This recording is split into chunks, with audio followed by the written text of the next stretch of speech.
I love the information I share today. If it stirs something in you, a recollection, or ooh, that's good, man, I'd love for you to just comment, just share. Just let me know you're watching. I'd like to know that if I'm adding value to people, that's my effort, that's my aim, that's my desire. So let's get off and going today. Again, discussing this idea of impact, preparing for impact. The conversation I have with Ryan Estis, the keynote speaker, uh, author in waiting. He has a book coming out this fall. And as we were talking, he shared this quote. My invitation to leaders today is, quote, don't start with why, start with self. Look inside you. What stories are you telling yourself that informs your belief system? Well, this kind of then leads into what story are you telling?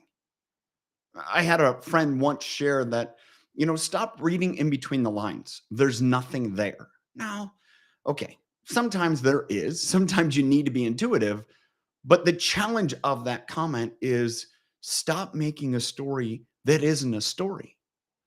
Sometimes we just need to stop, quit trying to find out what's not there, and instead look inside and say, why do I believe this? Why am I creating these stories?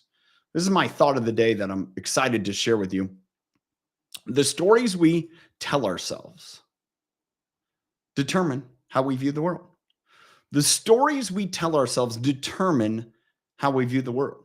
If we tell ourselves a story, we're not good enough, we don't look good enough, we're not able, then that's what we're going to see. But if we tell ourselves, I'm special, I'm unique, I have unique abilities, I can do things others can't, and we are willing to grow into that, sand off some of those rough edges. I've sanded off some rough edges. I still have rough edges to sand off. Just ask my children and my wife.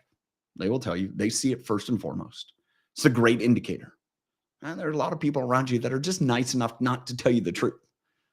Reality is, if we see something going on with those closest to us, it's probably an area that we need to look deep, as Ryan said, inside ourselves and say, what stories are creating this situation? I shared, before about being curious. Be curious. Be fascinated. Be fascinated why it is the way it is. The stories we tell ourselves determine how we view the world.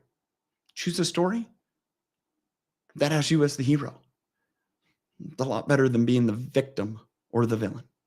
Thanks for being here. Hope you got value from this. Can't wait for you to catch the podcast that releases tomorrow, Friday, May 5th. Oh, and as a parting note,